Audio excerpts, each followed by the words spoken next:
Buenas tardes a todos. Mi nombre es Marta Reina y hoy os doy la bienvenida en nombre de la Asociación Nacional de Ingenieros del ICAI, que es la institución que cohesiona a la red de ingenieros ICAI para facilitar, sobre todo, que nos ayudemos unos a otros en la vida profesional. Bienvenidos a esta casa, que es vuestra casa, a los que estáis aquí hoy en persona y a los que se han conectado desde casa. Deciros que este encuentro que vamos a vivir hoy aquí ha sido organizado desde el Hub ICAI de Emprendimiento e Innovación, que es un hub desde el que estamos promoviendo los encuentros de emprendedores y facilitando que pasen cosas. Desde el hub organizamos encuentros como este, algunos otros de otra naturaleza, más bien de entrevistas individuales. Facilitamos que se comparta conocimiento y tenemos también un programa de apoyo a emprendedores que hemos lanzado este año, que ha tenido bastante buena acogida tanto entre el colectivo de estudiantes como el del colectivo de personas ya egresadas que están adelantadas en la vida profesional.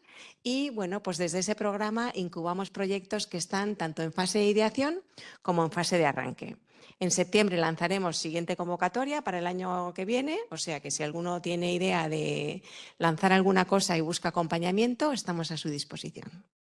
Deciros también que en este momento está abierta una convocatoria del Premio Emprendedor en la edición número 14. Este es un premio que se montó en la asociación hace 14 años para tratar de dar visibilidad al colectivo emprendedor y reconocer al año a un ICAI, bueno, pues que haya hecho las cosas bien y que merezca un poco hacerse visible para ser de inspiración a los que vienen detrás, ¿no?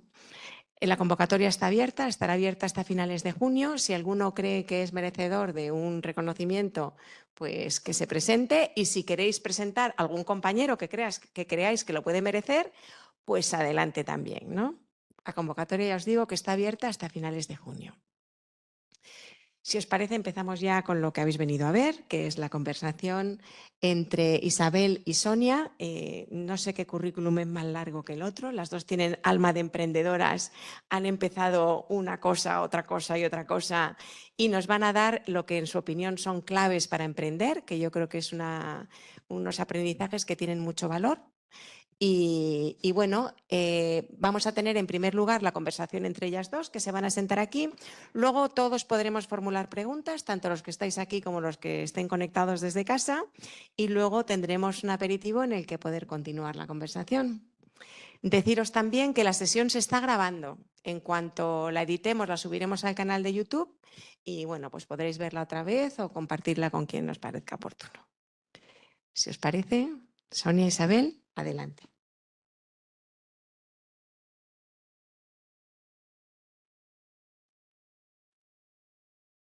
Yo creo, ¿hace falta micro? ¿Qué tal, José Antonio? Sí, ¿no? Para grabarla. Vale, fenomenal. Bueno, pues nada, encantada de estar aquí. Bienvenidos a todos. Un placer volver a casa cada vez. Y sobre todo, Sonia, bienvenida. La verdad es que, bueno, Sonia y yo nos conocemos hace muchos años, éramos muy jovencitas. Y es un lujo, ¿no? Porque ciertamente, como decía Marta, presentar a Sonia no sabría ni por dónde empezar. Pero yo creo que lo más fácil es empezar por el principio, ¿no? Que sepáis que es alumna no de ICAI, pero sí de esta universidad, de esta casa, y con lo cual compartimos también esa parte. Y yo creo que, bueno, pues ha hecho emprendimientos de muchísimo éxito y tiene una experiencia que compartir con nosotros muy, muy interesante. Entonces, bueno, Sonia, mil gracias por estar aquí. A vosotros. Y bueno, yo creo que empezando desde el origen, desde el principio, quería preguntarte un poco ¿por qué decidiste emprender? ¿Dónde surge la idea? El comienzo de todo, ¿dónde empezó todo? Pues además, como estamos aquí en pues un foro de alumna y yo creo que la educación tiene mucho que ver con luego cómo orientas tu vida, ¿no? Yo hice la carrera de 4, terminé en Inglaterra, empecé a trabajar en banca de inversión, en Lehman Brothers, que seguro que os suena a todos. Pues eso, me gradué en el 94, así que era un poco los años dorados de la banca de inversión en Londres. Estuve 2 años y otro año en Nueva York. Y bueno, yo creo que también porque estudié 4 y es una carrera que bueno, yo soy de las primeras promociones. En su momento pues me llamaba mucho la atención por estudiar en 2 países y también trabajar a la vez que estudiar y tal. pero eran 4 años y yo tenía la sensación de que pues, podía seguir estudiando y bueno, siempre me ha gustado bastante estudiar de cualquier manera. Y entonces decidí hacer un MBA. Estaba trabajando en Lehman en Nueva York y apliqué para MBAs en Estados Unidos y tuve la suerte de que me cogieran en Stanford. Y eso fue en el 97, yo estuve allí desde el 97 al 99.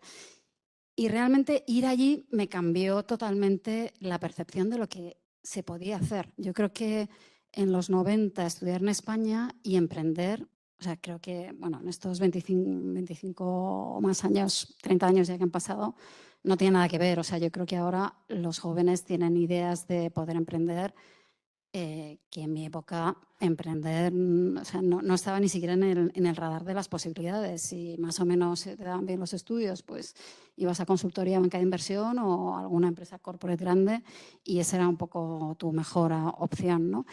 Y cuando fui a Stanford me di cuenta, te das cuenta de muchas cosas. Te das cuenta de que eres un privilegiado porque estás en un sitio, pues la verdad es que único en el mundo a nivel de pues, acceso a financiación, acceso a emprendimiento. California, vamos, la verdad es que no sé si alguna habéis estado, pero bueno, pues os podéis imaginar, es un sitio muy bonito y muy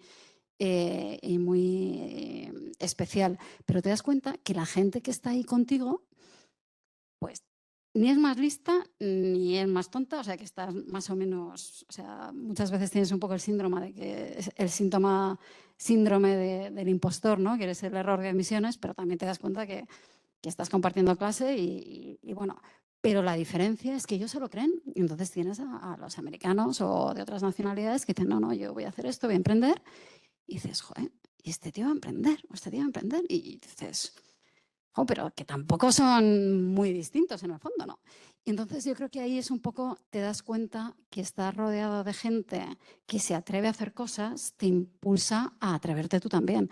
Y eso, bueno, yo creo que es muy importante que desde no solo las escuelas de negocios, sino desde los programas de grado bueno, yo que ahora estoy invirtiendo y veo la importancia que es tener buenos ingenieros, el plantar esa semilla del emprendimiento desde el principio es fundamental, porque al final, si tú piensas que lo puedes hacer, lo vas a hacer con otros compañeros tuyos que están estudiando contigo, o sea, no lo vas a hacer tú solo. Entonces eso es muy importante, me cambió mucho. Y, o sea, es decir, tu experiencia en Stanford te ayuda a darte cuenta de que es posible, que la gente se lo cree, y ahí nace tu primer emprendimiento. Ahí, bueno, la verdad es que nace casi después de Stanford, pero no inmediatamente después. Y eso, bueno, aquí es la vida personal que también te marca mucho. Bueno, como Isabel conoce al que soy mi marido y en ese momento era mi novio, pues él estaba en Yo España. estuve en su boda, tengo que reconocerlo. Es que lo de los 30 años que acabas de decir me ha dejado muerta. No tengo conciencia de haber pasado tanto tiempo. La verdad. Bueno, pues yo sabía que quería volver a España y la verdad es que como mi ticket para volver pues pasó por una compañía de private equity que se llamaba Tresi, que en ese momento pues era bastante grande en España y hacía inversiones en empresas de tecnología y me entrevisté en Navidad entre el primer y segundo año del MBA y me hicieron la oferta para incorporarme. Pero empecé a trabajar en Tresi en septiembre y pues en noviembre recibí un mail de un compañero mío de clase de Stanford que ellos estaban montando Mercado Libre, que era un site de subastas como eBay para Latinoamérica, y acababan de abrir una oficina en Buenos Aires y estaban abriendo oficinas pues, en Colombia, en Brasil, en México y querían abrir una oficina en España. Entonces me mandaron un correo para ver si yo conocía a alguien que quisiera pues, abrir el negocio de Mercado Libre en España. Y yo les dije que sí, que yo quería. Entonces, pues dejé Tresi, me miraron muy sorprendidos porque en ese momento pues trabajar en una empresa de private equity era como pues un gran logro y me miraban como diciendo, bueno, no te preocupes, te va a ir muy mal, entonces volverás, nos has caído más o menos bien, tal, me casé entre medias, habían venido a mi boda, bueno, pues volverás y tal. Pero bueno, yo creo que vamos, fue la mejor decisión que he tomado nunca y bueno, a partir de ahí pues ya me metí en el mundo digital y no he salido hasta que he pasado un poco al otro lado desde el punto de vista de inversor, ¿no? En empresas bueno, desde el lado de Venture Capital, invirtiendo en empresas de tecnología. Pero bueno, yo creo que al final es importante también conocer a esa gente que te da la confianza de poder emprender con ellos, ¿no? Que yo creo que Isabel podría también ser la ponente aquí porque tiene mucha experiencia emprendiendo. Pero bueno, es esa aventura de lo desconocido, y yo creo que también es el momento, ¿no? Porque a veces dices, yo creo que puedes emprender en cualquier momento, pero cuando eres joven, ¿qué es lo peor que te puede pasar? Pues que no salga bien, pero el aprendizaje va a ser brutal. Entonces, bueno, yo creo que para mí el riesgo no había ningún riesgo, a pesar de lo que podría ser más convencional en tomar esa apuesta. Y yo creo que ese aprendizaje y todo lo que vivimos, pues al final son experiencias que es muy difícil replicar bueno, pues en un contexto más de gran corporación, ¿no? Y creo que podemos pensar que emprender no es para todo el mundo, pero creo que si estás en un ambiente donde alrededor tuyo la gente está emprendiendo, pues es cuando, lo que os comentaba antes, yo creo que si no hubiera pasado por Estados Unidos, no se me hubiera ocurrido jamás emprender, porque no tenía ningún referente. Pero cuando tienes referentes, ves que es posible y ves que al final pues es un viaje de aprendizaje enorme, y bueno, que al final pues es muy enriquecedor. En el caso de Mercado Libre es un caso de éxito muy grande, que realmente no es lo normal. Yo que ahora invierto en empresas de tecnología, lo normal no es aterrizar en un Mercado Libre, lo normal es que los emprendimientos no salgan bien a la primera. A lo mejor puedes ser un serial entrepreneur y la primera empresa te ha ido más o menos bien, la segunda a lo mejor te va mejor, pero bueno, yo creo que el viaje merece mucho la pena y sobre todo es una oportunidad de poder hacer algo y de crear también valor y riqueza, ¿no? Que creo que también es interesante. Me encanta un comentario que has hecho, Sonia, en plan de, aunque parece lo poco convencional, ¿no? De dejar un 3i para de repente emprender, de un amigo que me llama de la otra parte del mundo. Y me ha hecho recordar cuando yo dejé Endesa en 2010, ¿no? Lo mío era todavía más grave porque llevaba 15 años en grandes corporaciones y entonces le dije a mi jefe, mira, es que, bueno, casualidades de la vida, porque yo a todo esto conocí, sabes que yo trabajé durante 10 años en una compañía que fundé que se llamaba Feni Energía, una comercializadora, y entonces fui a verles porque una amiga de mi madre me había regalado un abriguito para mi hijo recién nacido y le quedaba enorme porque era prematuro, y entonces fui a Diego de León a cambiarlo de talla, que era justo enfrente donde estaba la sede de la federación, ¿no? De FENI. Entonces fui a darles las gracias porque yo soy estupendamente educada, y entonces en el camino pues empezamos a hablar tal cual y cuando me di cuenta estaba totalmente enrolada, ¿no? Y fui a mi jefe directo a decirle, mira, es que me pasa esto, estoy enamorada de este proyecto, creo que voy a dar el salto. Y el mensaje fue, te vas a estrellar.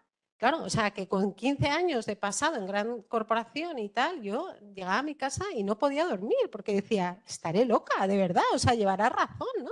Hasta un día que dije, mira, yo veía la tele, los anuncios y decía, si un día veo el Bernabéu con las vallas de Feni Energía y no estoy allí, me arrepentiré el resto de mi vida, ¿no? Si me tiro a la piscina y no hay agua, pues mira, monto una academia de piano, no sé, o de inglés, ya veré lo que hago, ¿no? Tampoco soy una inútil total, pero como mínimo tengo que intentarlo, ¿no? Entonces, en ese momento, ¿cómo, o sea, en qué momento tú decidiste o qué ocurrió en tu caso para decir quiero emprender y voy a dejar esto? ¿Qué cosas son las que te hacen tomar esa decisión?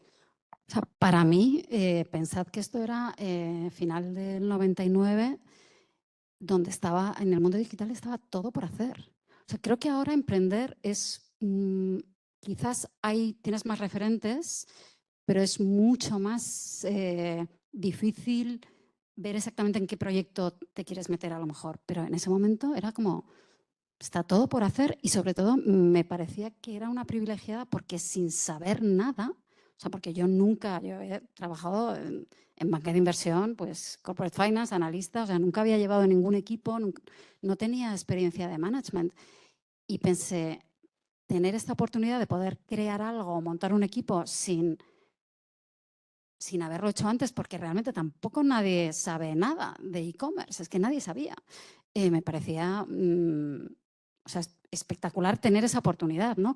Que ahora también es parecido, porque hay muchos modelos de negocio. Nosotros ahora desde Kivo, que invertimos en empresas de tecnología, estamos con emprendedores que están descubriendo modelos de negocio, casos de uso de modelos de IA generativo y realmente se lo están un poco inventando. Entonces, tener esa oportunidad de crear cosas que nadie más está haciendo, me parece que, bueno, pues yo quería estar ahí y sobre todo subirte a ese tren, ¿no? Porque a lo mejor el tren de hacer, no sé, de estar en Endesa o el tren de estar haciendo banca de inversión o consultoría, ese tren siempre va a estar ahí, pero el tren de meterte en algo nuevo donde realmente puedes crear una compañía, aprender de tecnología, no sé, me parecía, es que no me planteé nunca no hacerlo, o sea, era como lo tengo que hacer sí o sí.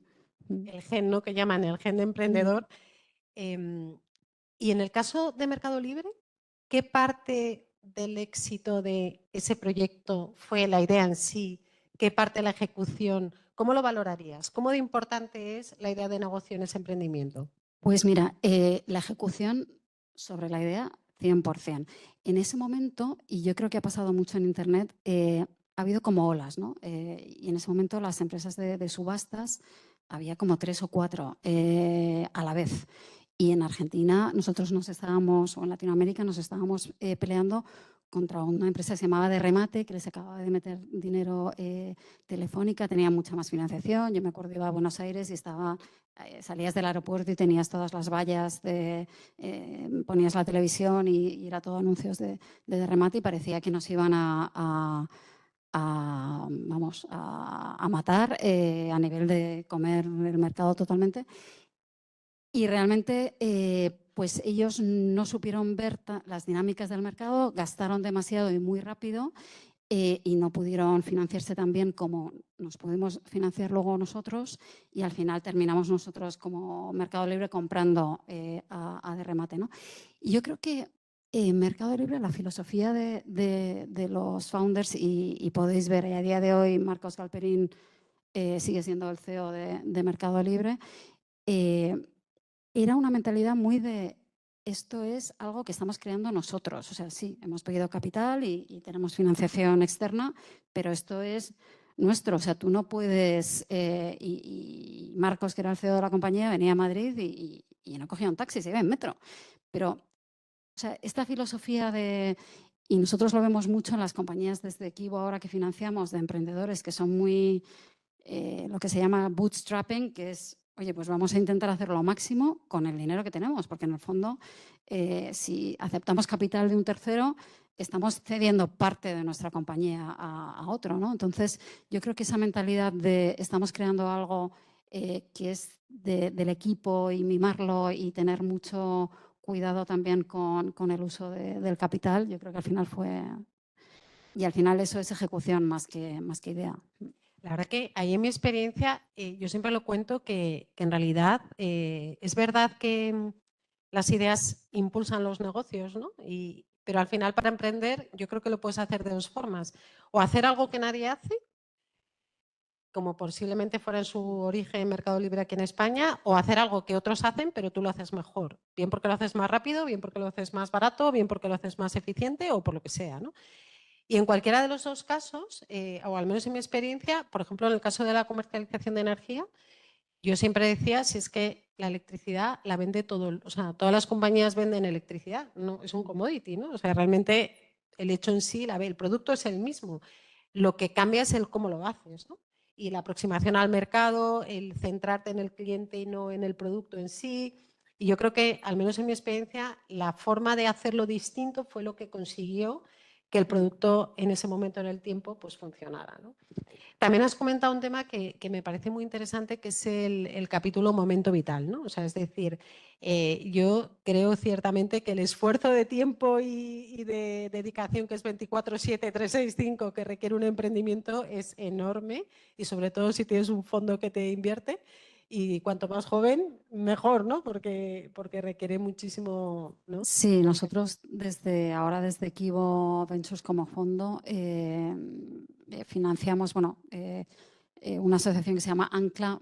Lo digo porque la verdad es que es muy importante todo el tema de salud mental, que ahora está como tan de moda en el deporte y en todos los ámbitos, pero a nivel de emprendedor es brutal. La soledad que tienen los founders, nosotros no solemos invertir en compañías donde solo hay un fundador, o sea, nos gusta que haya por lo menos dos, porque la soledad es brutal, la presión es enorme.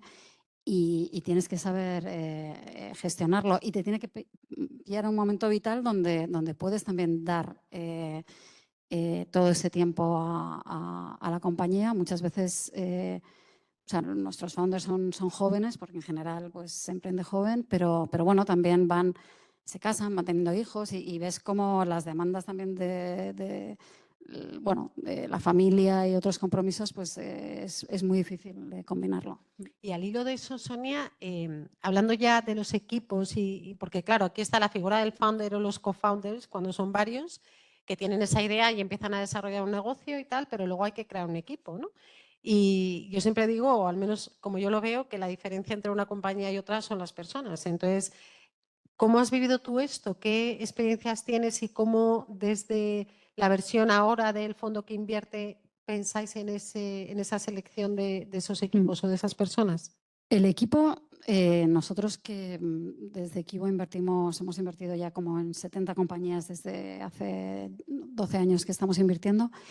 El aspecto, analizando un poco las que nos ha ido bien, las que nos han ido mal, que correlaciona mejor con el éxito es el equipo, claramente. O sea, más que la idea, más que la ejecución, pero porque realmente está muy relacionado, ¿no? Pero al final, yo lo que veo en los founders es si realmente van a ser capaces de atraer gente buena que se quiera unir a trabajar con ellos.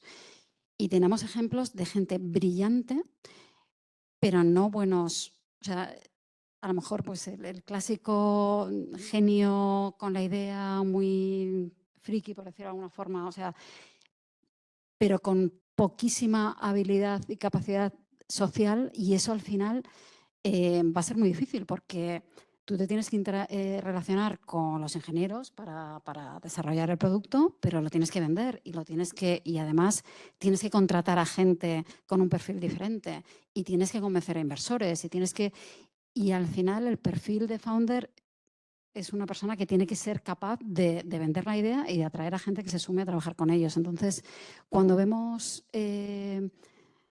incluso en el proceso de due diligence ahora tenemos a una persona que viene del entorno de recursos humanos que le mandamos un día entero como parte del due diligence de la compañía a entrevistarse con el equipo fundador y a ver un poco las dinámicas de cómo funcionan, ¿no? a nivel de equipo. Y nos da también un poco su opinión, ¿no? Nosotros en principio pensamos que podemos tener buenas intuiciones, pero también nos equivocamos. Y en el caso de Match.com, que fue otro de sus emprendimientos, ¿qué experiencia o qué nos cuentas? ¿Qué experiencia te quedas? Pues mira, para mí yo creo que nunca me ha importado mucho lo que pensara la gente a nivel de, porque ahora tú piensas en Match.com, que era un site de dating, y ahora pues todo el mundo conoce Tinder, pero cuando nosotros lanzamos Match en España en 2003, o sea, esto de una plataforma para conseguir pareja en internet era la cosa peor vista del mundo, es para gente muy... Yo doy fe porque yo me acuerdo perfectamente que yo le decía, pero Sonia, ¿qué tipo de gente se da de alta en eso que has montado? Muy Claro, porque me acuerdo perfectamente, hicieron un evento inaugural con unos paraguas chulísimos, enormes, ¿te acuerdas? Sí, hicimos de todo. Claro, yo decía, no sé si ir, porque me daba como... Claro, pero me invita Sonia, ¿cómo no voy a ir? Y claro, yo le decía, pero ¿qué perfil de gente se da de alta en eso? O sea, ¿me puedo dar de alta y no sé? Me parecía algo como, me acuerdo perfectamente. Pero, o sea, para mí me parecía como, wow, o sea, esta es una forma diferente de relacionarse, modelo de suscripción, la gente paga, ¿cómo les podemos retener? O sea, me parecía que tenía unos retos enormes, que estaba todo totalmente por hacer, una categoría por construirse, por dar pues una imagen totalmente diferente, y me parecía genial. Al resto le parecía horrible, pero a mí no.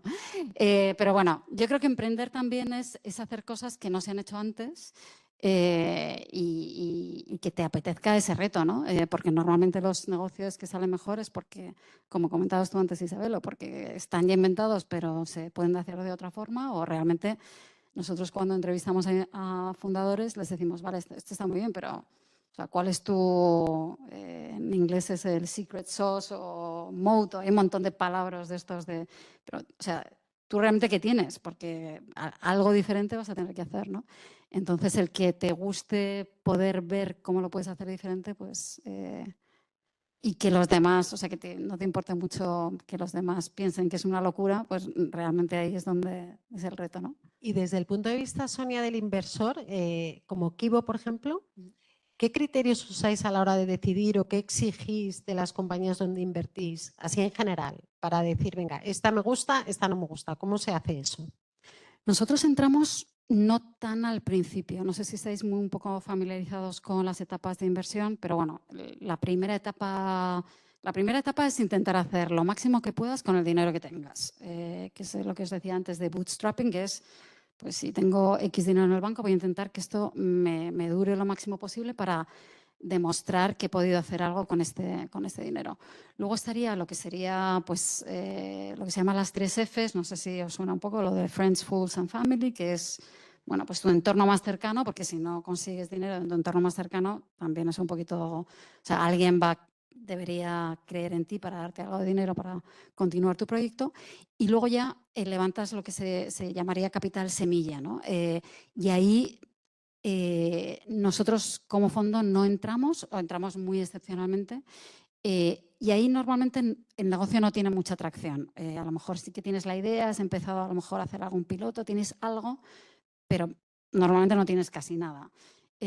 Nosotros entramos en la siguiente fase, donde ya la compañía ha levantado cierto capital, a lo mejor ha levantado pues 1 millón o 2 millones, a lo mejor, depende, el rango puede ser entre medio a 3, por deciros algo, y ahí es donde estás levantando probablemente una ronda, a lo mejor pues entre 2 y 5 millones, donde realmente quieres buscar capital para hacer más grande la idea que ya nos puedes enseñar sobre el capital que has levantado antes, que ya tienes cierta atracción, ciertas métricas. Y lo que buscamos sobre todo es el equipo, que track record tienen a nivel de cosas que hayan hecho antes o capacidad que tengan de poder atraer gente buena alrededor. Es muy importante también al final el background que tengan a nivel de educación, pues si es un ingeniero de ICAI que ha sido muy exitoso en el lado académico, eso también te da pistas de que es una persona que probablemente pues ha tenido que esforzarse mucho y si decide emprender, pues probablemente vaya a poner también esa dedicación y esfuerzo en el proyecto. Y sobre todo buscamos proyectos que puedan escalar muchísimo. Yo siempre que hablo con gente le digo, mira, tú puedes tener un negocio fantástico, pero a lo mejor no es un negocio en el que yo pueda invertir. No quiere decir que sea un mal negocio. Es que en los negocios en los que yo invierto tienen que ser negocios de crecimiento exponencial. Si tú no puedes crecer de forma exponencial, no pasa nada.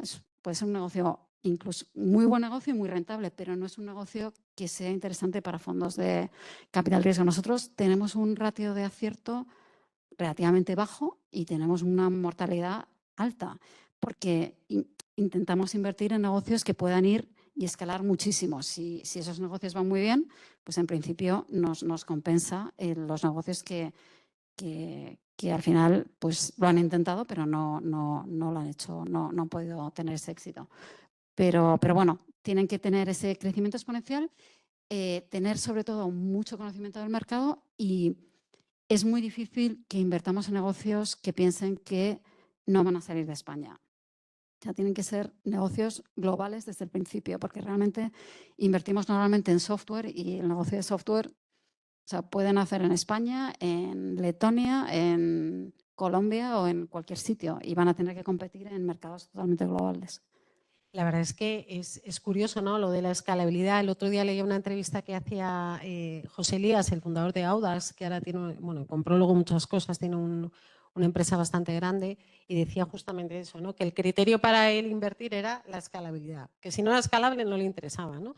Y es verdad que hay muchas veces que los proyectos son muy interesantes, pero el problema es que son muy caseros o son muy pues, ¿no? De cosas que haces tú, pues tipo consultoría personal, y eso está muy bien y como tú dices, puede generar resultados y rendimiento económico importante, pero claro, si te quieren a ti y no quieren a otro, pues ya no es escalable, con lo cual ya no es el prototipo, ¿no?, de proyecto. Y luego, o sea, proyectos que para nosotros tengan sentido, al final también os comparto que, o sea, un fondo de capital riesgo tiene unas dinámicas de tiempo también peculiares.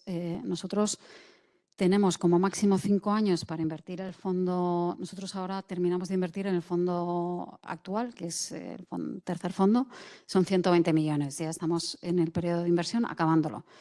Y ese periodo de inversión tiene una fecha de caducidad y luego levantamos el siguiente fondo. Y luego, para poder levantar el siguiente fondo, necesitamos pedir dinero a los inversores, que normalmente buscamos nuevos, pero también nos apoyamos en los que han invertido ya. Entonces, necesitamos devolver dinero de esas inversiones iniciales a los inversores para que con ese dinero nos inviertan en el siguiente. Entonces, también los timings tienen que funcionarnos a nosotros. A lo mejor proyectos de biotecnología o de farma, donde tienes un periodo de aprobación regulatoria de 5 años hasta... puede ser un proyecto fantástico y también muy escalable cuando salga, etcétera, pero que no se ajusta a nuestros timings de inversión. En ese sentido, Sonia, ¿desde Equivo qué sectores o qué cuestiones son las que ves en el panorama más interesantes? Nosotros invertimos sobre todo en software, más lo que llamamos B2B, o sea, cosas que tengan que ver con consumidor final menos, porque pensamos que tiene un componente de inversión en marketing y variabilidad que no nos interesa tanto. Y en sectores pues muy variables, desde salud, movilidad, software en general, pues para temas de mejoras, eficiencias en procesos, temas también de educación. Inteligencia artificial realmente no lo vemos como un vertical porque siempre va a tener una aplicación en diferentes sectores. Pero bueno, en general todo lo que tenga que ver con software para empresa lo miramos. Y con respecto, es que lo bueno es que las respuestas me las va haciendo para mi siguiente pregunta. O sea, es que esto, en inteligencia artificial, ¿qué va a pasar? ¿Cuáles son las claves? ¿Qué opinas? ¿Va a cambiar todo tanto? ¿No? ¿Va a tardar? ¿No va a tardar? ¿Cómo de rápido va a ser?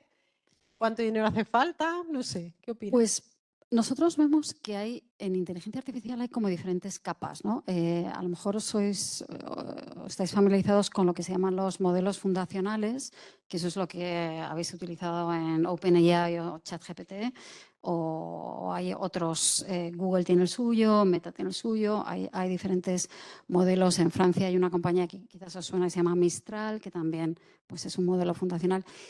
Y todos esos modelos va a haber pocos porque necesitan mucho entrenamiento y mucho, por eso Nvidia, que es la empresa de los chips que utilizan las empresas de inteligencia artificial, vale tanto en bolsa y es tan exitosa porque al final todo el tema de procesamiento de datos para entrenar los modelos, eso es lo que es muy costoso. Entonces, nosotros...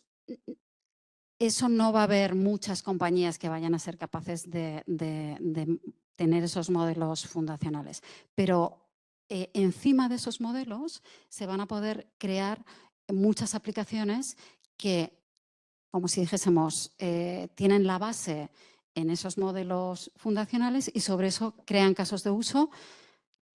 Y ahí hay muchísimos. A lo mejor podéis pensar en lo que son los autopilots para mejorar sistemas de lo que antes era un chatbot que te ayudaba a lo mejor en un proceso de venta, pues ahora se puede automatizar mucho más.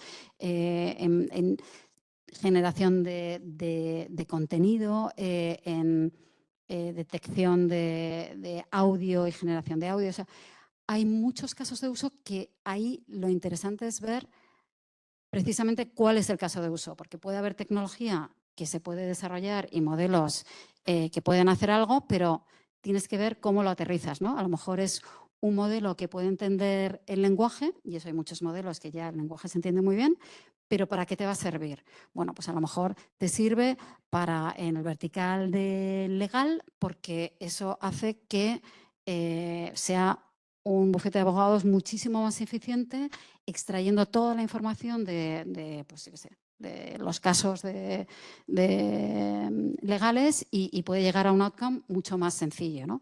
O a lo mejor puedes tener un modelo utilizando ese entrenamiento de la parte fundacional para automatizar procesos de CRM donde puedes tener ese punto de contacto con los clientes de una forma mucho más automática. O sea, yo creo que pensar en inteligencia artificial es como realmente todo lo que tenemos, toda la información que nosotros manejamos es lenguaje, lo que se llama multimodal. Eso es una palabra muy sencilla que puede ser escrito o audio o vídeo. Toda esa información se va a poder entender de una forma mucho mejor. Entonces, hay compañías que van a poder decir, vale, pues como entiendo esta información mucho mejor, te puedo eficientar este proceso, este otro. Y ahí, pues hay que ver qué compañías están mejor posicionadas para pues resolver esos casos de uso que nosotros llamamos, pero que todas las compañías van a tener algún tipo de herramienta que les mejora eficiencia porque nosotros trabajamos con datos y esos datos se van a entender mucho mejor. Yo creo que nosotros estamos ahora analizando muchos temas relativos a la inteligencia artificial y lo que estamos viendo desde el punto de vista de las compañías, sobre todo grandes, es que todos están preocupados sobre la inteligencia artificial y lo que va a ocurrir, pero poca gente está tomando medidas concretas sobre cosas que hacer, ¿no?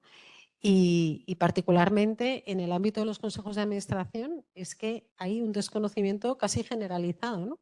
Y estamos promoviendo precisamente la búsqueda y contratación de consejeras, bueno, además mujeres, claro, especializadas en tecnología para la transición a la inteligencia artificial, temas que tienen que ver con comisiones de tecnología, que por ejemplo los bancos las tienen cuando empezó la digitalización hace unos años, pero es que ahora ya no es un banco, es que cualquier compañía, por pequeña o distinto sector en el que opere, va a tener un impacto sobre la transformación y no en el ámbito tecnológico, sino en el ámbito de los procesos. Es que va a cambiar la forma de contratar, la forma de dirigirte a tus clientes, la forma de mantenerlos felices, la forma de pagar, incluso la forma de visitar a tu médico, ¿no? Porque lo vas a poder hacer de una manera más eficiente, ¿no? Como has comentado.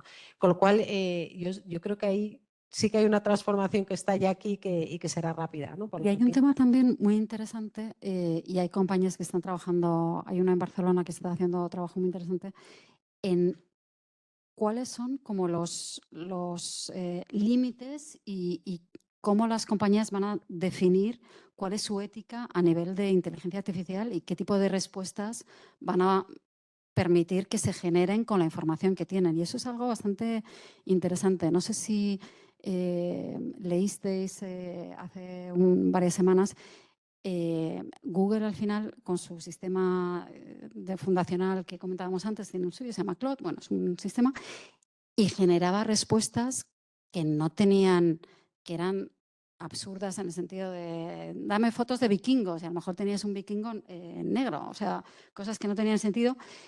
Porque al final también, o sea, la inteligencia artificial es artificial en el sentido de que al final tú tienes unos inputs y tienes unos algoritmos que ordenan esa información y el output, al final también tienes que ver, o sea, si tu input es que tú quieres no tener sesgos raciales y estás un poco viendo cómo haces ese boundary por ahí, pues a lo mejor te pueden salir cosas también que pueden llegar al absurdo, ¿no? Entonces, pero por otro lado también es un poco lo que siempre decimos, ¿no? Si cuando tú le preguntas a Google, dime ejemplos de científicos y te sale una mujer de 10, pues ahí, bueno, o sea, todo ese tema de sesgos, de cuál es un poco cómo se va a regular esto, es muy interesante porque en el fondo vamos a tener información que vamos a consumir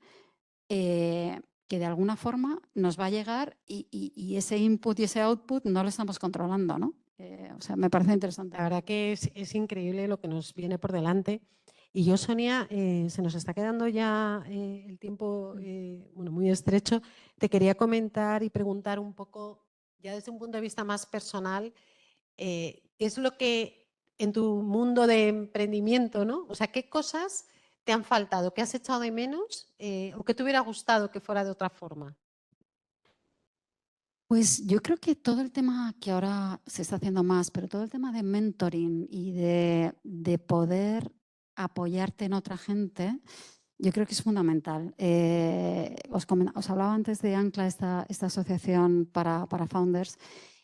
Tienen un concepto que me parece muy interesante, que se llaman personal boards, que quiere decir que juntan a founders que están en momentos de estadio de compañía también muy similares, que no se conocen entre sí, pero para que compartan, ¿no? Yo creo que muchas veces lo que te puede faltar para realmente tener éxito es sentirte, primero, que no tienes con quién compartir, porque al final, aunque pensemos que ahora el tema de emprender está mucho más extendido que hace 30 años, todavía hay muy pocos emprendedores y realmente esa red donde puedas apoyarte con otras personas me parece que todavía hace muchísima falta. La verdad que es súper buen punto. Y nosotros, vamos, creo que muchas veces que esto de trabajar desde casa genera que tienes conversaciones y que a lo mejor tu pareja te está oyendo y dice, mira, es que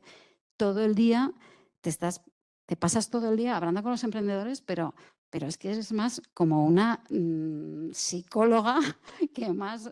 Y realmente, bueno, yo creo o sea, emprender es muy duro y tener un apoyo creo que es muy, muy importante. Yo creo que muchas veces también el problema es que nadie te entiende, ¿no? O sea, no es que no tengas el apoyo, sino que no tienes el apoyo que necesitas, ¿no? Porque al final tus inversores obviamente no les vas a llorar. A tus compañeros al final dependen de ti, con lo cual no les vas a llorar. Y al final dices, alguien que a tus abogados, que son muchas veces los que al final les acabas llorando, ¿no? Pues al final llega un momento que dicen, oye, mira, yo soy tu abogado, gracias, pero como que no, ¿no? Entonces, alguien como tú que tenga tus problemas, que te entienda, ¿no? Y que con el que puedas compartir. Es verdad que, bueno, hace muchos más años tú que yo, pero es verdad que quizás esa soledad, ¿no?, se notaba más. Y luego también nosotros tenemos casos que a mí me encanta también compartirlos y algunos recientes de alguna compañía en nuestro portfolio que ha tenido que se ha vendido, pero por algo muy testimonial, vamos, que para nosotros es lo que llamamos un write-off, o sea, que la damos la inversión por perdida, pero que han sido capaces de ver, vale, nos vamos a quedar sin caja, no estamos siendo capaces de levantar financiación, pero lo estamos previendo y vamos a hacer, pues vamos a hacer un cierre ordenado y lo vamos a hacer de una forma adulta, ¿no? O sea, no pasa nada porque no pasa nada, es muy traumático, nadie quiere, nosotros los primeros como inversores, perder nuestra inversión, más pierden los emprendedores que han perdido 5 o 6 años de su vida y han dado todo.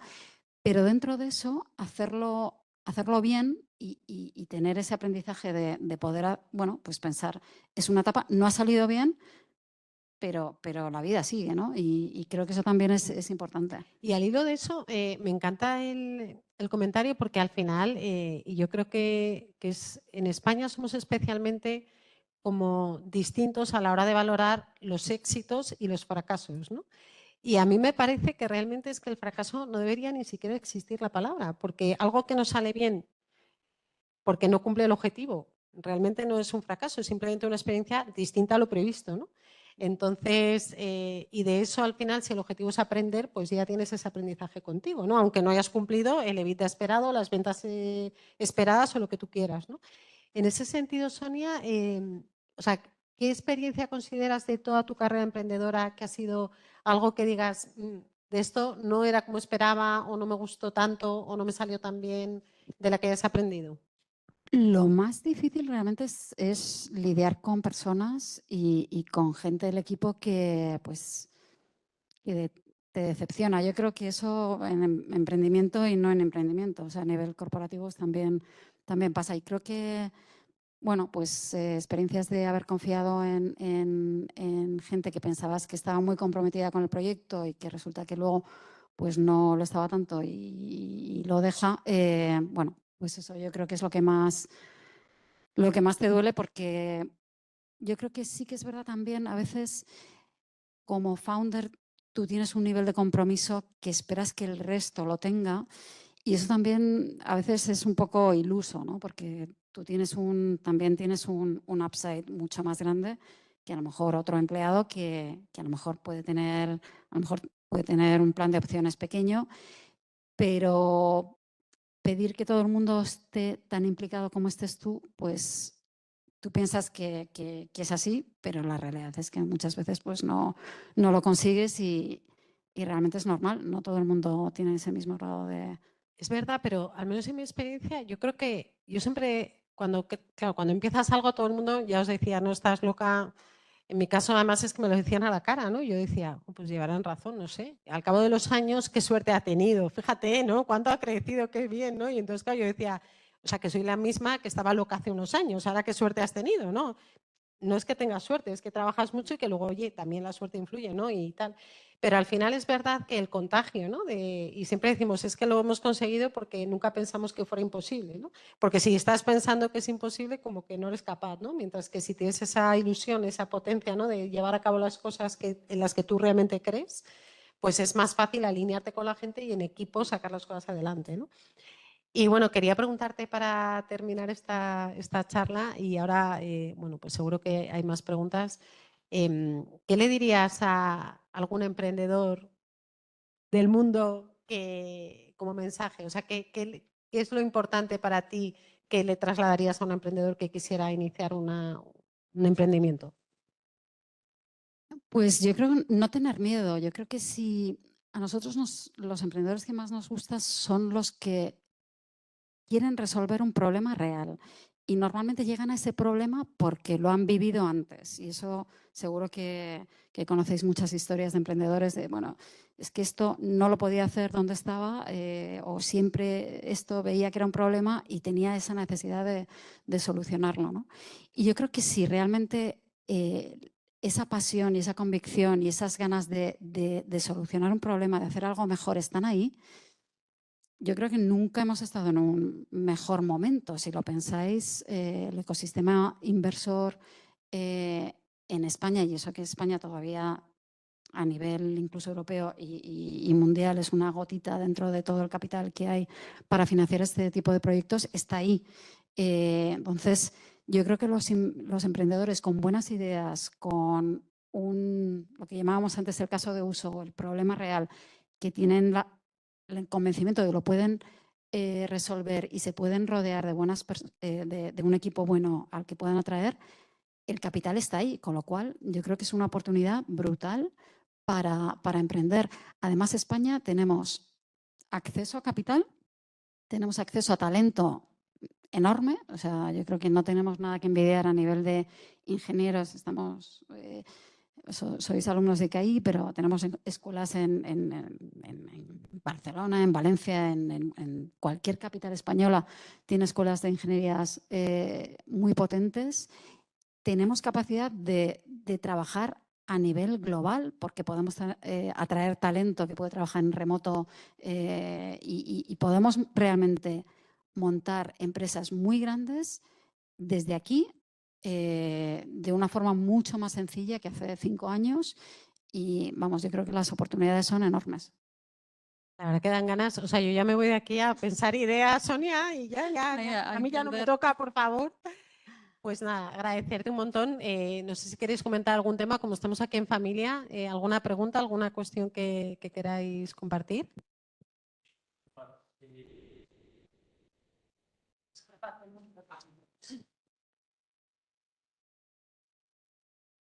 Bueno, antes de nada, Sonia, muchas gracias por la charla, por todo lo que nos habéis enseñado las dos, también Isabel.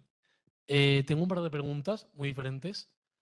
La primera, en relación a esto de consejo que le darías a un emprendedor, quería preguntarte, realmente, aparte de la soledad, ¿qué dirías tú que es lo más difícil de empezar de cero? ¿Cuál sería el primer paso que darías o lo más relevante? Hombre, yo creo que tienes que tener claro qué problema y qué, o sea, qué es lo que estás intentando solucionar. Y eso un poco desde dónde viene y si es algo que realmente es como una apuesta vital tuya que quieres hacer. O sea, a veces cuando la gente nos dice, no, este es un proyecto de unos consultores, pero todavía están en la consultora, pero lo están haciendo el fin de semana. No. O sea, cuando tú emprendes es que, o sea, y porque realmente buscar capital es algo que vas a hacer una vez que ya has, lo que comentábamos antes, has pasado muchas etapas de intentar ver qué puedes construir a nivel de con tus propios recursos, pero eso necesitas tiempo y necesitas mucha dedicación. Entonces, yo creo que lo tienes que tener también muy claro, porque, o sea, yo aquí os estoy contando y estoy hablando de Mercado Libre, de otras compañías, pero la realidad, y si miras, que vosotros sois de números, y miras los números, la probabilidad de que realmente tu proyecto vaya a ser muy exitoso es bastante baja. Entonces, bueno, también te lo tienes que plantear como, ¿esto es algo que realmente me merece la pena y quiero hacer? ¿O es algo que, bueno, es como algo on the side mientras mis ingresos vienen de otro lado? Y realmente tiene que ser lo primero porque va a ser muy duro. Y también, o sea, la experiencia que nosotros tenemos con todas las participadas de Equivo y hablando con muchos emprendedores es que lo que está claro es que va a ser un camino o sea, roller coaster total. Entonces vas a tener momentos de, a lo mejor has firmado un contrato de subidón total, a momentos de que parece que vas a cerrar la compañía, a lo mejor la cierras, a lo mejor no. Entonces, si no tienes yo creo que ese convencimiento de que es algo que realmente quieres hacer, porque es un problema que tú ves y que tú tienes un poco esa idea de cómo lo puedes solucionar mejor, para mí sería la forma de hazlo. Si no, o sea, va a ser tan difícil que creo que si no, quizás no te merezca mucho la pena. Sí, sí. Lo que te iba a comentar, yo fíjate, quizás por experiencia propia, yo soy una persona súper entusiasta y además súper de ideas fijas. Entonces, si se me mete una cosa en la cabeza, puedo morir, pero esa cosa va hasta el final. Y eso me pasó.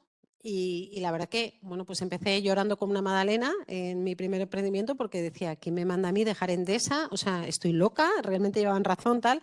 Luego la cosa fue funcionando, como dice Sonia, había veces que pensaba que me iban a echar a la calle, que fatal, luego de repente empezamos a contratar y fenomenal.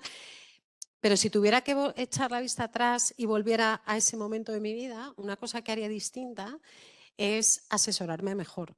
Porque yo, te digo mi caso, y yo no sé si es el tuyo o el vuestro o tal, pero yo, por ejemplo, claro, el problema cuando eres emprendedor y tienes una idea es que estás tan emocionado de lo que se te ha ocurrido y de lo que vas a hacer que estás 1000% centrado en eso.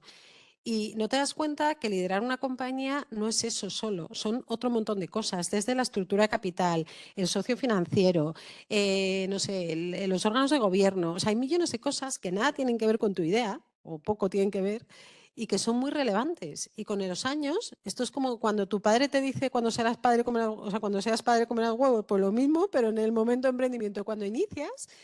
O sea, yo había cosas que decía, pero a mí, ¿qué me estás contando? Si es que no me importa nada, ¿de quién es el capital? Me da igual de quién sea, si yo lo que quiero es poner esto en marcha. Y si trabajo de noche, de madrugada, tal, tampoco me importa, yo quiero sacar esto, o sea, porque estás tan centrado en la parte operativa que lo demás no es relevante para ti.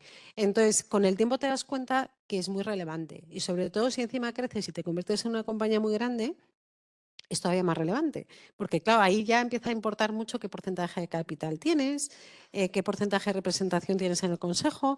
Lo que pasa es que cuando estás en el comienzo del camino, esas cosas no las ves, pero muchas veces porque no las sabes y otras veces, aunque las medio sepas, porque yo, por ejemplo, no puedo decir que fuera una ignorante total, yo había muchas cosas que sabía, pero es que no me importaban, porque lo que me importaba era otra cosa, era poner en marcha el negocio. Entonces, creo que tener esa visión 360 de lo que es el emprendimiento, sobre todo si estás ya en una fase, como decía Sonia, de esto ya empieza a funcionar, es muy relevante. Y para eso hacerlo bien, rodearte de asesores.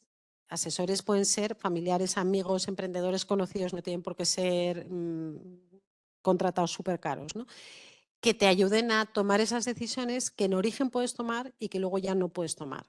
Y que te permitan pues, estructurar las cosas de forma que no solamente sean, como decíamos, escalables desde el punto de vista del negocio, sino también sostenibles económicamente, a nivel del governance de la propia compañía y de otras cuestiones que lo normal de un emprendedor, sobre todo si es joven, es que esas cosas no las tengas previstas porque no están en tu radar normal a esa edad y en ese nivel de conocimiento. Entonces yo creo que hoy en día lo bueno es que hay muchísimo expertise y hay muchísimo desarrollo ya hecho. Entonces es, entre comillas, relativamente fácil contactar con gente que ha pasado por lo mismo que tú y que te diga, esto míralo, porque es que yo en esto, pues es que no caí. Porque luego la realidad, con el tiempo, es que te encuentras con situaciones que si alguien te lo hubiera dicho, lo hubieras corregido. Pero es que como en ese momento tú no lo has visto, pues te encuentras en la realidad y vamos, os puedo poner, vamos, una lista de ejemplos que tengo, ¿no? De mi propia experiencia, ¿no?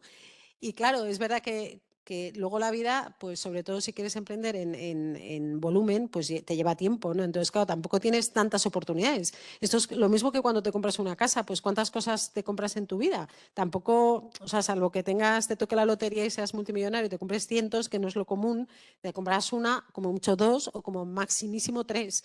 Pues al final vas aprendiendo, ¿no? De la orientación, que no tenga, yo qué sé, que el aislamiento no sé qué, que el otro, la primera, pues seguro que muchas veces metes la pata, ¿no? Pues esto es un poco lo mismo, pero claro, como tampoco te da tanta vida como para emprender tantas veces, cuanto antes lo sepas, pues antes que corriges. Entonces, esos errores que muchas veces son de bulto, pues yo, por ejemplo, yo cuando empezamos con Feni Energía, por poneros un caso, yo no tenía propiedad y a mí me dijeron lo que tú quieras. Y yo dije, no, yo lo que quiero es no perjudicar a la compañía porque, claro, como hay que arrancar, pues claro, no me puedo poner ni un salario alto ni no sé qué. Y yo me fui perdiendo dinero y sin capital, que cada vez que lo pienso digo, ¿sería subnormal? O sea, claro, entonces que luego con el tiempo dices, perdona, si esto lo hemos levantado nosotros, una parte de esto tendría que ser nuestro de origen, ¿no? Y eso, bueno, pues es un error grave que a mí me importaba hacer, o sea, quiero decir que lo cuento con toda la honestidad y libertad, ¿no? Porque yo estaba en otra guerra, en sacar adelante, en los problemas del día a día, en cómo ser operador, en cómo sacar la licencia de comercializador, en otras cosas, ¿no? Gracias a las dos. Yo tengo otra, pero quiero dejar el micro por si acaso alguien quiere hacer una. Hola, buenas tardes. Gracias por estos consejos. Ya voy tomando buena nota. Yo quería preguntarte un poco, también vengo aquí a la casa, como yo siempre la llamé, la Santa Casa, para buscar un poco, pues eso, compañía, un poco de asesoramiento. Yo me encuentro en el punto, personalmente, si a alguien también le sirve, espero que sí, de que tengo una idea, es mejorar una máquina y de uso global para el transporte aéreo. Y entonces sé que la idea va para adelante, lo he hablado ya con un par de pilotos comerciales y lo ven. Entonces, ¿qué más cosas se pueden tener en cuenta? O sea, ¿qué podrías decirme de errores de bulto? Ahora que yo estoy a lo mejor un poco como tú, Isabel, un poco la idea, la tengo clara, sé que funciona, pero claro, ponerlo en marcha, ¿con qué nos vamos a tropezar? ¿Qué van a ser? Sonia os Gracias. puede contar mucho mejor el detalle. A ver, yo creo que todos tenemos, o sea, esto como todo en la vida hay un proceso. Desde que tú tienes la idea hasta que se plasma en, o sea, yo mi última compañía, que es una compañía que hace comunidades solares, desde que a mí se me ocurrió la idea, que me fui a ver al que fue luego mi socio, bueno, que es Martín Barsaski, que le conoceréis porque fundó Yastel y empresas muy, muy grandes, le convencí y luego ya entró el tercer socio y luego fundamos la compañía y luego hicimos el business case y luego, o sea, pasaron 2 años. Luego cambió la regulación. Entonces, hay como productos que tú tienes que tener de cara a ir a salir al mercado a por capital y productos que son muy concretos. Y, o sea, no vale solo con tener la idea y pensar que puede funcionar, sino que incluso en nuestro caso testeo. O sea, yo muchas veces cuando oigo a otros fondos pienso que en mi caso, por ejemplo, pues fue un poco un milagro porque nosotros convencimos a un fondo sin tener prácticamente nada hecho y era una idea, es verdad que también estaba contrastada con gente, bueno, pues como el caso de Martín y tal, que tenía muchísima experiencia, ¿no? Pero con una regulación nueva que en el sector que no existía, que era la del autoconsumo colectivo. Y, pero bueno, que al final, digo, hay que poder demostrar que eso es posible y luego tener una serie de documentos que sobre eso también pues hay gente que tiene mucha experiencia y son magos, ¿no? Porque yo creo que los ingenieros pecamos muchas veces de que somos muy buenos en las ideas, pero luego cuando lo pones en bonito, pues somos más de Excel que de PowerPoint, con lo cual, y aquí lo que mola es el PowerPoint de colores y cuanto más vistoso, es verdad que la misma cosa contada de esta forma, pues vende mejor, ¿no? Entonces, ese trabajo hay que también saber hacerlo y también saber cuándo necesitas, porque una cosa, ¿no? O sea, una cosa que es obvia es decir, vale, lo digo porque, a ver, yo cuando fundamos Barter previamente, bueno, además nos pilló la pandemia en medio, pues imaginaos la de tiempo que había para pensar. Entonces se nos ocurrieron no sé cuántas ideas, ¿no? Y a mí se me ocurría, y además tenía un equipo que también estaba, bueno, pues de pandemia, con lo cual tenía tiempo y tal, venga, vamos a sentarnos a hablar de esto. Hicimos un marketplace, hicimos un montón de cosas, ¿no? Y claro, la primera pregunta es esto, la idea es buenísima, pero ahora, ¿cómo se monetiza? O sea, ¿de dónde se saca la pasta de este negocio que es estupendo, pero ¿dónde vienen los ingresos? Pues oye, a lo mejor es que eso no lo has previsto, entonces hay que ver de dónde vienen los ingresos, ¿no? Y luego hacer un business plan, ¿cuánto tiempo me lleva y cuánta pasta tengo que pedir? Porque, ¿qué voy a hacer? No sé, en el caso del marketplace, ¿qué quiero vender? ¿1 o 100? El primer año. En función de eso necesito 1 millón o 25 millones. Es que no es lo mismo, porque luego, bueno, de fondos, o sea, hay millones de tipos, cada uno hace un tipo de inversión, de un tipo de forma, con lo cual tienes que saber también a quién dirigirte. O sea, que no es... No sé. Sí, cuando os comentaba el tema del caso de uso de antes, es precisamente eso, porque puedes tener alguna idea, pero si no se puede monetizar o no está claro cómo lo vas a vender, quién te lo va a comprar. Y luego también ¿cómo lo financias? Y si es un proyecto suficientemente interesante a nivel de que pueda escalar mucho, pues a lo mejor puedes ir a un tipo de inversor o no, ¿no? Entonces, cosas que a lo mejor tengan mucho hardware, por ejemplo, son cosas que nosotros no invertimos, muchos fondos no invierten, otros sí. O sea, bueno, ahí tienes que ver un poco el mercado y para quién puede ser interesante. Pero bueno, yo te animo a...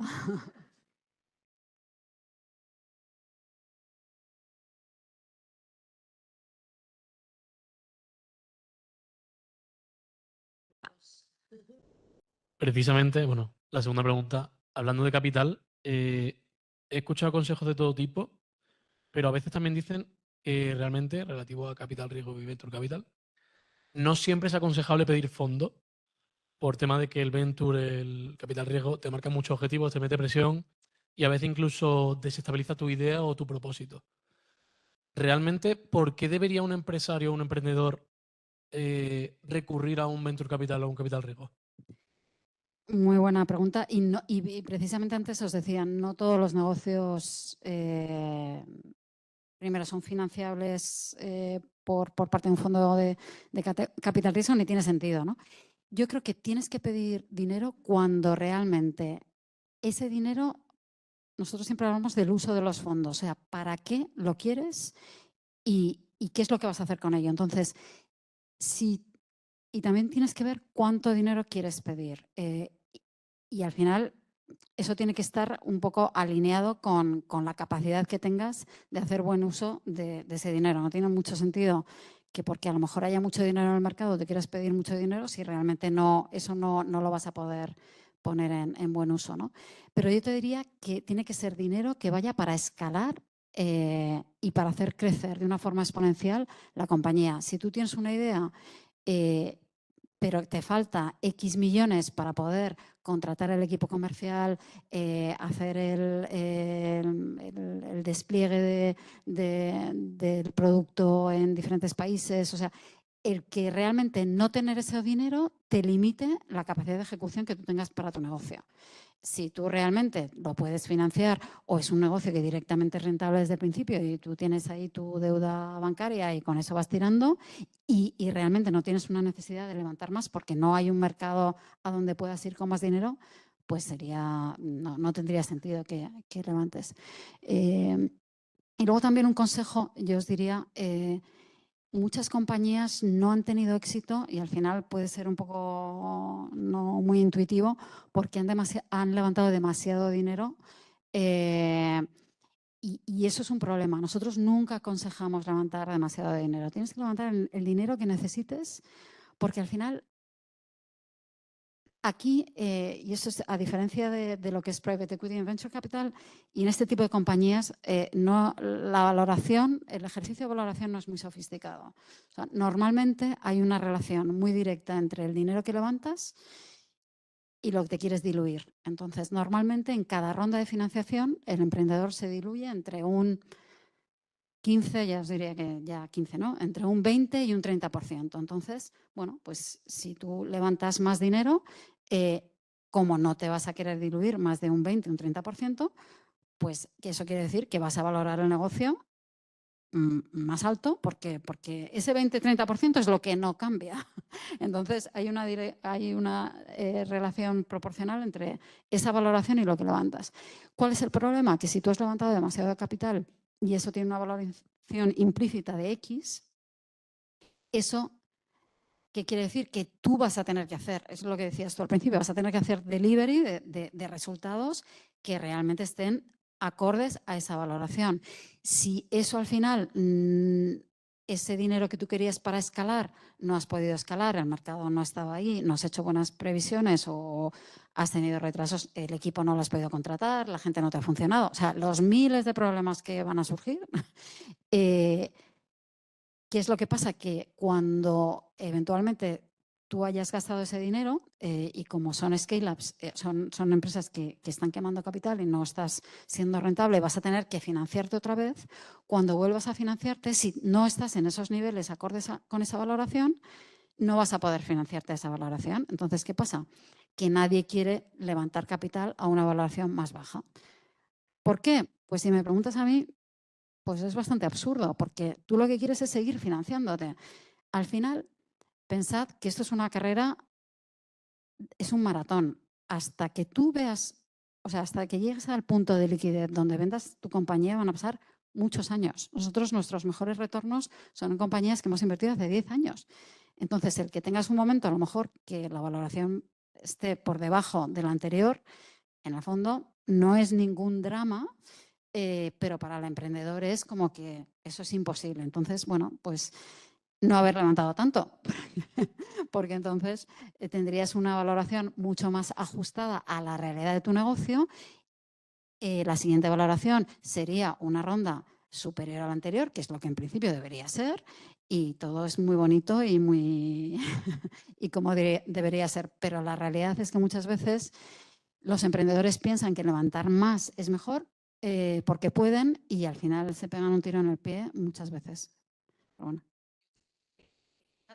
Este mensaje se autodestruirá, pero para que me entiendas directamente y fácil, o sea, vender una participación a un fondo, sobre todo si es un negocio intensivo en capital y no tanto una parte de venture, sino más un fondo de infra, ¿no? O un private equity que normalmente invierten siempre mayoría y con capitales importantes, prácticamente es como si te casas. O sea, cambia tu vida, ¿vale? Para lo bueno y para lo malo. Entonces, lo bueno es que tienes un compañero de viaje, pero lo malo es que si el compañero de viaje no comparte tus valores o no comparte tu filosofía o no comparte el fin último de la compañía, pues al final pues te has casado. Entonces, a ver, lo que pasa es que es muy difícil acertar en el sentido de que, claro, tú cuando vendes y el fondo invierte en ti es porque ambos estéis de acuerdo, porque si no, no cerráis el negocio. Y luego la vida pues es distinta como tú te la imaginabas en la mayoría de las veces. Entonces, lo que tú al principio no ves que surge después, pues al final, pues bueno, pues requiere una serie de ajustes que no siempre son sencillos. Pero vamos, a ver, yo creo que un poco la respuesta a la pregunta es que al final vendes una participación o permites que un fondo entre en tu negocio cuando no te queda más remedio, o sea, cuando necesitas ese dinero. Y cuanto menos, mejor, porque el dinero no es gratis, el dinero cuesta. Entonces, o sea, yo llegaba en un negocio que teníamos, hacíamos ampliaciones de capital cada poquísimo, porque el dinero que nos dejaban, si no lo invertíamos, lo teníamos que pagar a un tipo de interés, con lo cual al final tenerlo en la cuenta era horroroso, porque encima te costaba aunque no estuviera invertido.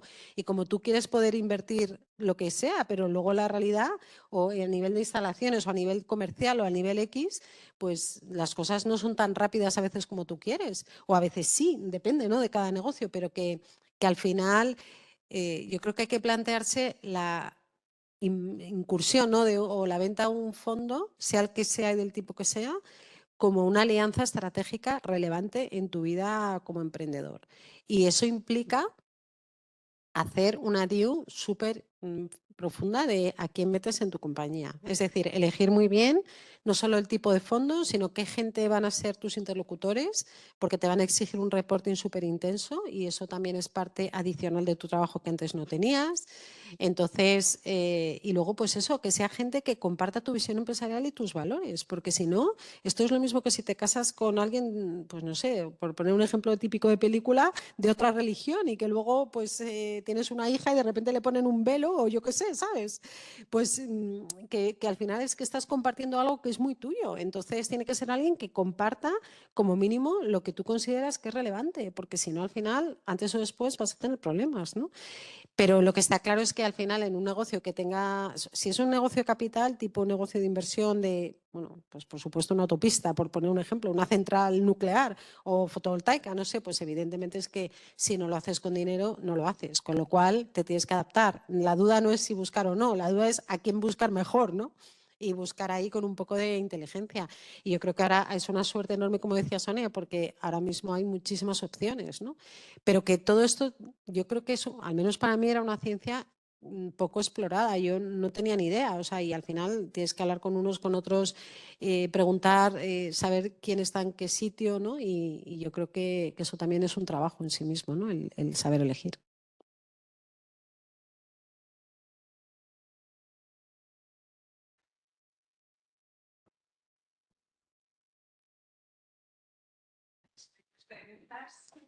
Damos las gracias a las dos por todo lo que hemos compartido, tantas claves que nos han dado.